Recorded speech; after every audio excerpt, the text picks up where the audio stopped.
Christopher Stefanus Budianto alias Stephen, anak dari Roy Subiata, terbukti secara sah dan menyatakan salah, maka tidak pidana penipuan sebagaimana dalam dakwaan kedua. 2. Menjatuhkan pidana kepada terdakwa oleh karena itu dengan pidana penjara selama 2 tahun dan 6 bulan. 3. Menetapkan masa penangkapan dan penahanan telah dijalani terdakwa dikurangkan seluruhnya dari pidana dijatuhkan. 4. Menetapkan terdakwa tetap ditahan. 5. Menetapkan barang bukti 1. Bundel perjanjian sewa menyewa mobil antara saudari Yasiska Iskandar selaku pihak pertama dan PT Pesona Trip Indonesia selaku pihak kedua atas 1 unit mobil dengan spesifikasi unit merek mobil merek Toyota untuk Alphard 2.5 GAT dengan nomor polisi B73DAR nomor rangka nomor mesin tertanggal 27 Februari 2021 dikembalikan kepada saksi Yasiska Iskandar. 6. Memberikan terdakwa untuk biaya perkara sejumlah Rp5.000.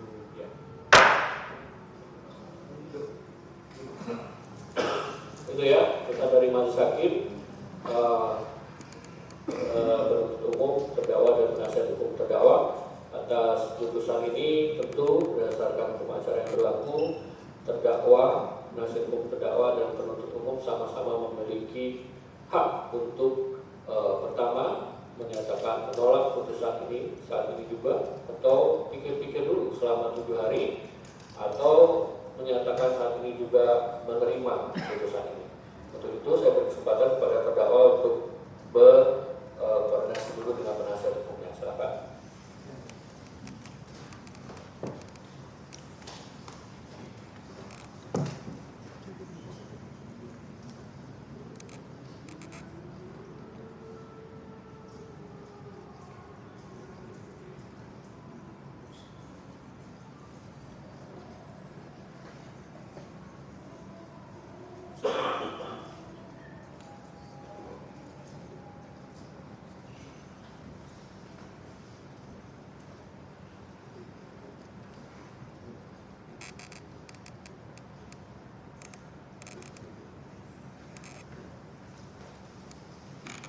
Bagaimana mau disampaikan terdakwa atau penasihat hukum? Hanya saya minta waktu diberikan 1 minggu. Penuntut umum? Begitu. Ya, 7 hari ya waktunya. Kalau lewat 7 hari saudara belum menentukan sikap, maka dia akan menerima putusan ini. Gitu ya, jelas ya? Nah demikian pemeriksaan perkara ini selesai dan dinyatakan ditutup.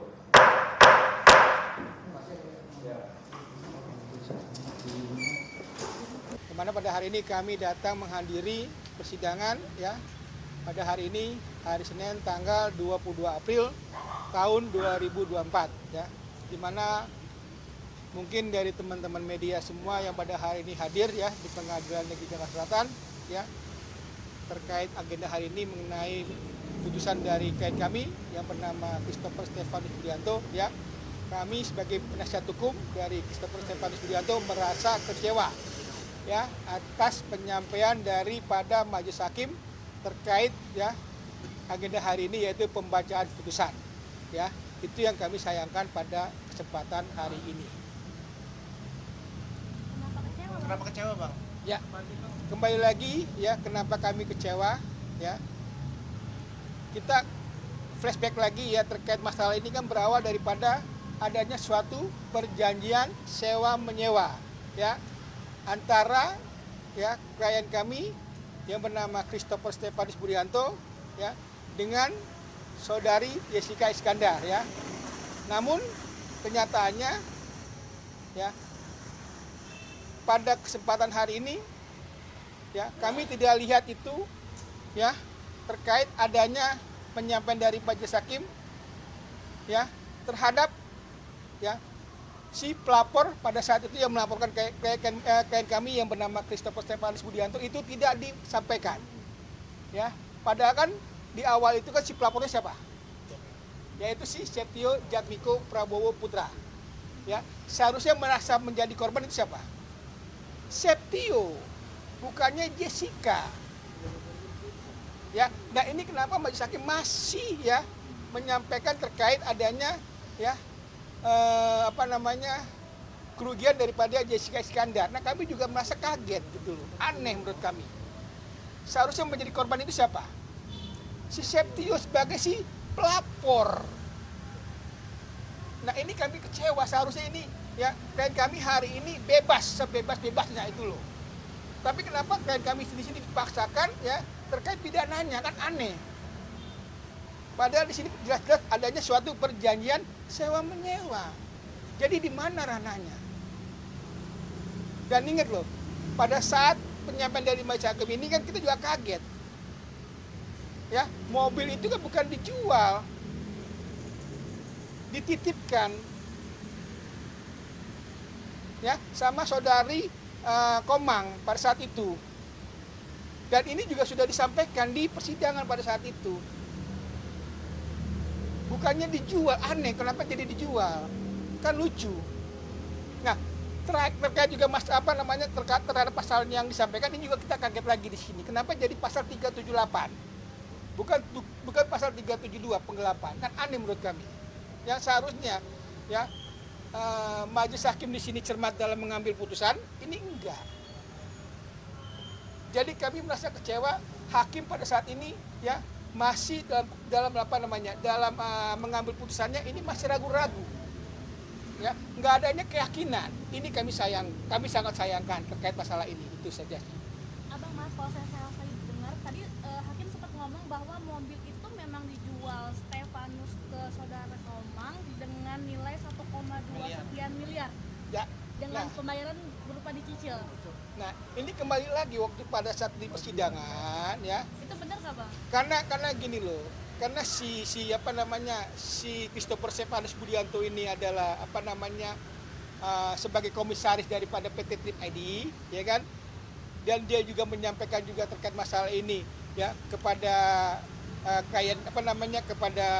dia punya rekanan bisnisnya bahwa mobil ini ya yang dia sampaikan ini adalah terkait masalah titipan.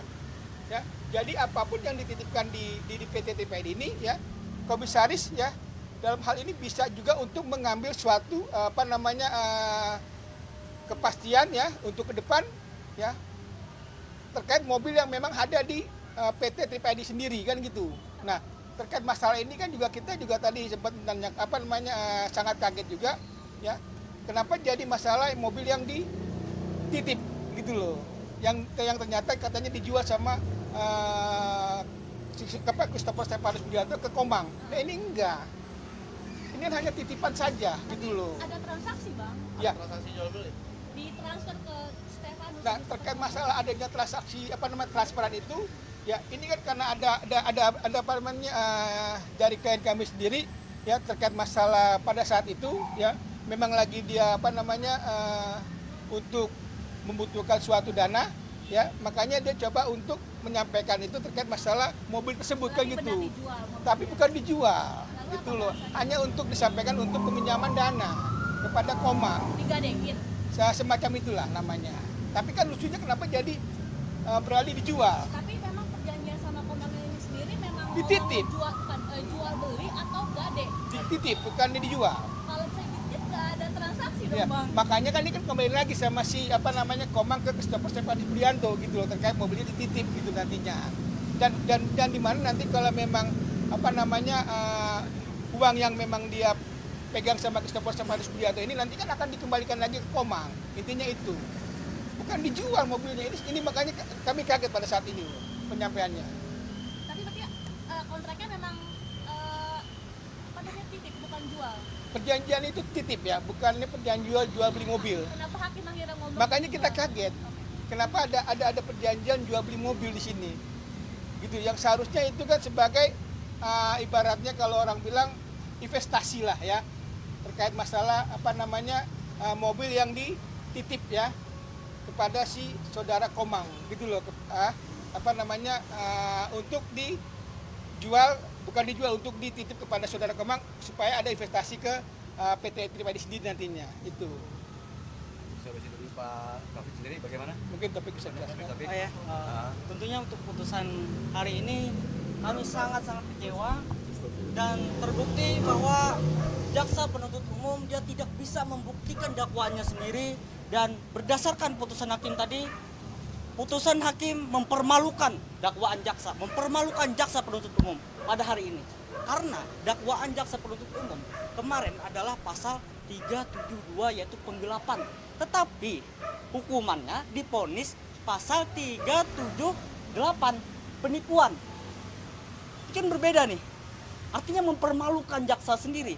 Dan juga kami yakin bahwa klien kami ini ada indikasi ya dikorbankan atau ditumbalkan oleh pimpinannya. Karena posisinya CSB ini, klien kami ini bukan seorang pimpinan. Ada pimpinannya yaitu direktur utama yang berinisial AE. Seharusnya dia yang bertanggung jawab. Dan ada beberapa kejanggalan-kejanggalan ya di dalam kasus ini. Saya akan menguraikan atau saya akan mengungkapkan di sini kejanggalan-kejanggalan itu. Yang pertama, CSB diponis tadi adalah penipuan. Kita lihat dulu background dari CSB atau latar belakang dari CSB, klien kami tersebut. Dia sudah bertahun-tahun menjadi pengusaha sebelum bekerja sama dengan Jessica Iskandar. Dia sudah menjadi pengusaha, dia sudah menjadi pebisnis muda di Bali. Dan kita tahu kalau bisnis ada untung, kadang rugi. Itu adalah hal yang biasa, hal yang wajar. Ada untung, ada rugi. Tetapi Jessica Iskandar ya, tidak berlebihan jika saya menyebutkan Jessica Iskandar adalah pebisnis pemula yang belum dewasa. Kenapa? Karena dia hanya ingin untungnya saja. Dia tidak menerima kerugian. Padahal pada saat itu tahun 2022 itu kita mengalami zaman Covid. Ini posisinya di Bali, yang mana turis wisatawan tidak bisa datang ke Bali. Sehingga apa? Perekonomian Bali, apalagi di Indonesia juga terguncang. Dan bisnis perusahaan terguncang. Sehingga mau nggak mau Jessica Iskandar harus menerima lapang dada adanya kerugian. Sama seperti pengusaha-pengusaha yang lain. Jadi intinya dia harus menerima apa yang memang dia sampaikan pada saat itu. Betul. Ya, di mana dia sudah menerima keuntungan. Ingat ya, di garis bawahi dia sudah menerima keuntungan pada saat dia melakukan suatu perjanjian sewa menyewa kepada klien kami yang bernama Christopher Stefanus Budianto. Ya, jangan dong ibaratnya dia terima keuntungan, ya, tapi dengan ada kerugian dia nggak mau tanggung jawab, kan lucu. Ini kan soal Aneh sewa menurut menyewa kita. mobil ya, Pak? Berawal dari perjanjian sewa menyewa mobil. Tapi kerugian ini maksudnya kerugian apa ya? Nah, ini makanya kita tadi jadi bingung juga kenapa kok yang disampaikan sama Majelis Hakim ini kok terkait adanya jual beli mobil kan gitu. Ini kan nggak ada ke situ. Oke, terus menyangkut dengan investasi yang tadi disampaikan itu, apakah pihak Jessica tahu waktu CSD melakukan transaksi itu? Nah, terkait masalah ada tidak tahunya dia, ya kan, terkait masalah investasi, ya, karena klien kami di sini sebagai komisaris ya, yang mempunyai kewenangan juga ya terhadap usahanya ya, di PT Tripedinya, makanya di sini dia coba menyampaikan bahwa segala sesuatu yang memang ya berdasarkan atas perjanjian sewa menyewa itu disampaikan untuk dijaminkan atau diinvestasikan terhadap di dalam perusahaannya itu. Jadi semuanya ya barang-barang yang ada di perusahaan Tripedi itu ya mengenai mobil segala macam yang bukan punya Jessica doang, yang mungkin ada pihak lain itu ya, itu hanya sebatas investasi nantinya.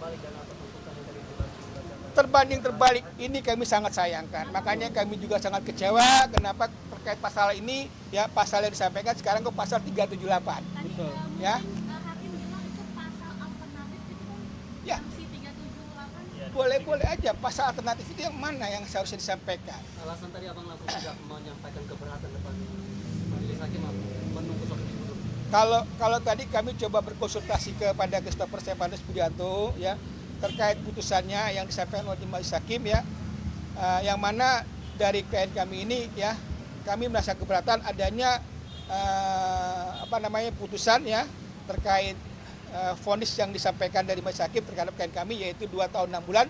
Ini kami sangat sayangkan. Harusnya Ya. berapa, Bang? Seharusnya klien kami itu bebas dari segala tuntutan ya yang disampaikan oleh jaksa penuntut umum. Karena kenapa? Berawal lagi nih, ingat nih, ini ya berawal dari perjanjian sewa menyewa yang memang ranahnya bukan ke arah kepidanaan, namun ke arah keperdataan. Nah, ini kami sangat sayangkan gitu loh. Kalau memang dia merasa dudukan, gugat dong. Bukan dilaporkan.